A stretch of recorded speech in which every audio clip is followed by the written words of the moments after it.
So ayan na, kung nakikita nyo ay pinag-shampoo ko ang ating client. Ayan. Kasi para make sure na matanggal ang kanyang cream set na nilagay upang tumalab ang rebonding set.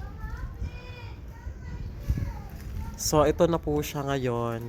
Susuklayin ko muna siya mano-mano para hindi naman siya mahirap lagyan ng rebonding set. Ayan. Kailangan po nating suklayin bago po tayo maglagay ng gamot para iwas po na malagyan po natin ang mga dulo-dulo ng kanyang buhok dahil ito ay may previous pa ng ribbon ang dulo at may mga kulay pa. Ayan, iiwasan po natin yan. Ang gagawin po natin ngayon ay mag-routing tayo ng ribbon.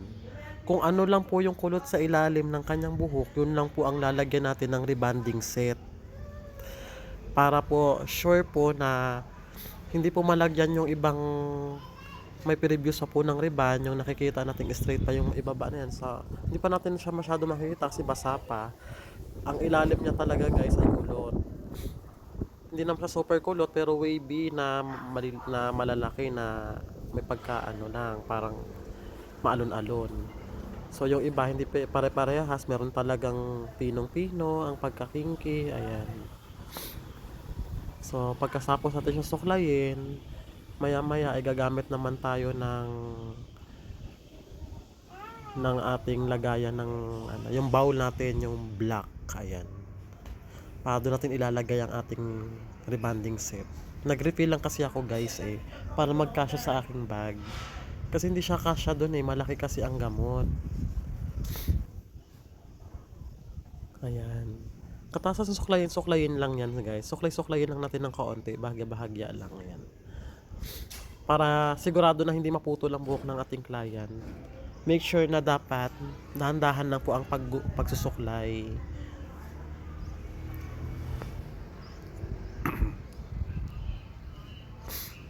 Ayan. Pagkatapos natin yan suklayin, maya-maya lang ay lalagyan na natin siya ng gamot. Ayan na. Lalagyan na natin siya by routing lang. Mga roots lang na po ang ating mga lalagyan diyan. Ayan. Iingatan natin na wag ididikit masyado sa scalp para hindi ma-damage ang ating buhok ng ating client. Ayan. Kasi kung soyokunsi na nakikita nyo, ayan, yung may brown yung ibaba, yan yung may previous po ng ribbon at color. So ang ginawa po kasi ni client, tumubo na kasi yung buhok niya, yung medyo may black na yan sa taas ng upper parts niya. Kulot kasi yung buhok talaga niya. Ayaw niya naman yan ng kulot kasi may bangs ng ating client. Ayan, sa mga nagbabangs dyan ha, pag curly ang hair, wag na magtangka magbangs, lalo na kung hindi naman straight ang buhok. Dahil ang bangs ay pinakamagaan, nasa harapan ng ating muka. Yun ang unang nagki-curl kasi yun ay magaan. Ayan. Pero sa mga wavy naman ang buhok lang dyan at bagsak naman, ayun, magbangs kayo guys. Pero ito sa Elsa, mini-maintain naman niya yung ganda ng kanyang buhok sa ribbon para palagi siyang straight.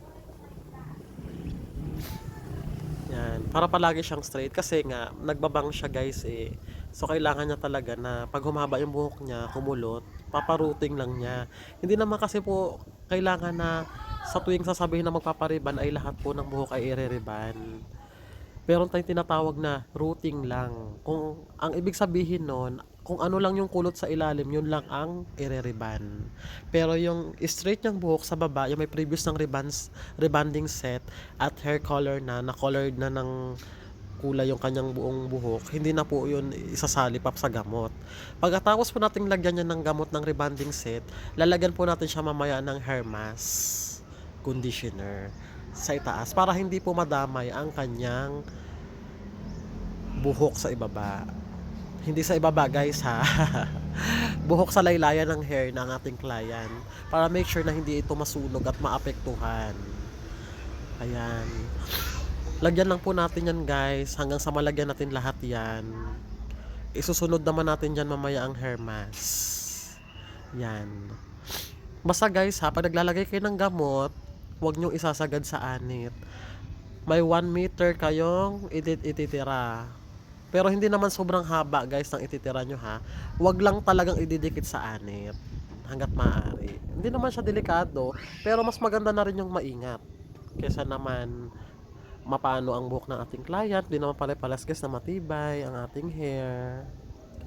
So ayan na nga guys, maglalagay muna tayo ng hair mask, lalagyan natin siya ng rebonding set. So ito naman ang ating isusunod. Ayan, ang ating hair mask. So ayan na po ang hair mask, nilagay ko na po. Ayan na. Kung nakikita nyo, ang hair mask ay nasa baba lang at yung ribbon sa taas, sa ilalim. So ito na siya nung nahugasan sa rebonding set with hair mask. Actually guys, magpapatong pa tayo ng Brazilian treatment dahil hindi ako kontento. Dahil ang hair mask ay hindi naman siya treatment na katulad ng Brazilian treatment. Hindi siya ganoon kaagad na epekto. Kailangan mini-maintain mo siya twice a week ang gamit pagkatapos mong i-reband. So ayan, kung nakikita nyo, tinutuyo ko siya, straight na siya kaagad, di ba? Kita-kita nyo, napaka-softy niya. Yeah, dahil yan sa ating rebonding set with collagen. Kaya napapanatili ang buhok ng ating client na hindi masira. Pasensya na kayo guys, sinisipon kasi ako guys. Kahit may sakit ang inyong lola, ayan, nag-reband pa rin. Pero actually, kayo mag-alala, hindi ako makakahawa guys, kasi yung client ko sinisipon at inuubo din. Kaya may tissue siya laging hawak. Tapos lahat kami sa bahay may ubo, may sipon. So sino pa ba ang walang sipon ngayon? Charot. So ayan, suklay lang ng suklay hanggang sa marating natin ang daigdig. Charing lang. So ayan nga guys, so pag natuyo yun guys ay gagamit naman tayo ng flat iron para plansyahin ang ating client. Pero make sure na Brazilian natin ang client, ha? Yan. Natuyo na po natin yung Brazilian. Kasi actually, nilalagay ko yung Brazilian basa pa lang para yung buhok niya ay pag natuyo ay hindi siya buhaghag. Ayan. Magpa-plancha lang tayo guys hanggang sa matapos natin yan. So tingnan natin hanggang dulo guys ang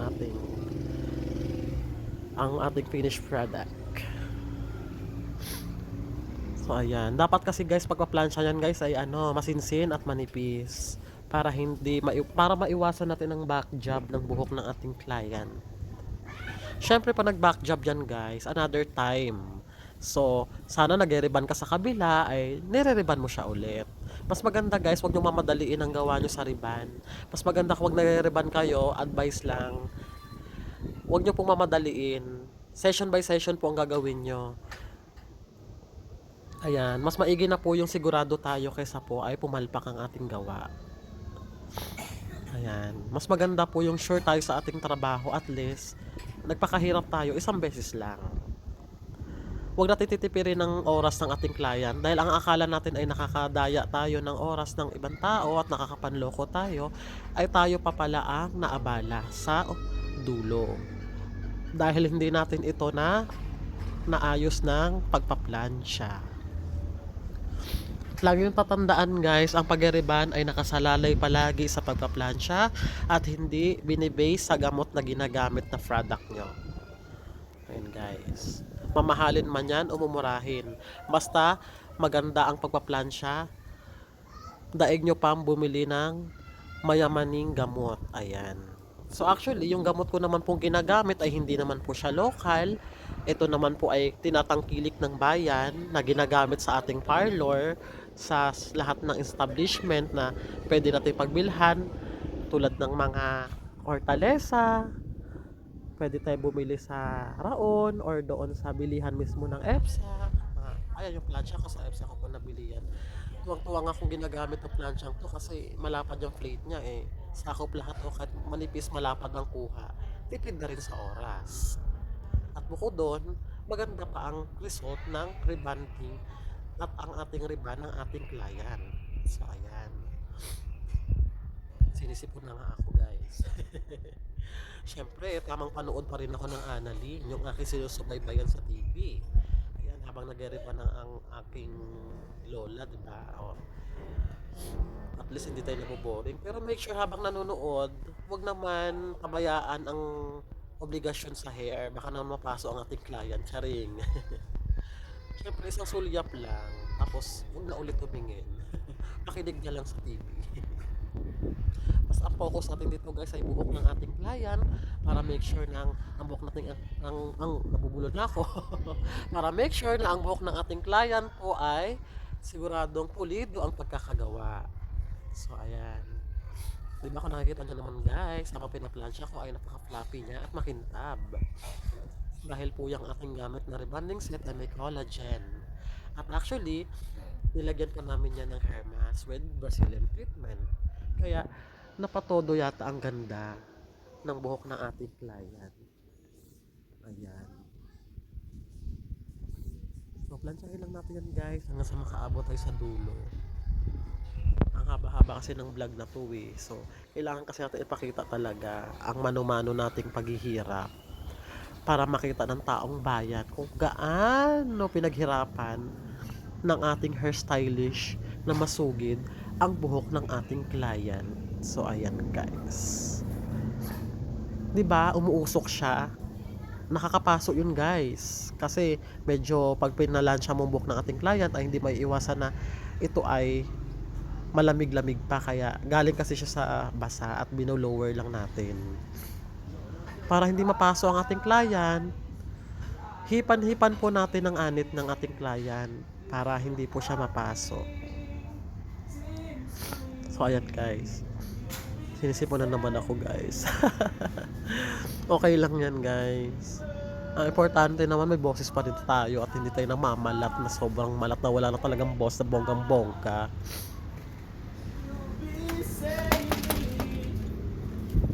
Ayan guys, para maganda ang ating ano, para maganda ang ating pagkakaplansya, dapat po pinong-pino. Pinong-pino lang ang ating kuha. Dahil sa dulo ay meron tayong bunga. Yun ay ang ating saya kahit tayo pagod. At least meron na naman tayo napasayang isang ating kababayan na nagpariban. Ayan, di ba? At least may napasaya na naman tayo. At bukod doon, masaya ako kahit pagod ako dahil nagagampanan ko yung trabaho ko ng tama at walang halong pandaraya. Ayan. At nakikita ko ang client ko na maganda ang hair niya, naglalakad siya, na ako ang may gawa. I'm proud to be na hairstylist niya. O, tama ba? Proud ako na ako yung hairstylist na gumawa sa hair niya. So, let's see. Ito na siya. Tapos na. Ayan na ang buhok nating client. Ang ganda-ganda. Ang hair color po niya guys ay yan pa rin po yung nilagay namin before na hindi pa rin po kasi masyadong mahaba. Ang iba lang po na sa ilalim kay kumulot kaya pinariban niya agad. Ayan. Pang-limang riban niya na po sa akin eh. Ako kasi lagi ang tinatawag. So ayan na po ang kanyang hair. Thank you po. Maraming salamat po sa inyo. More power. God bless.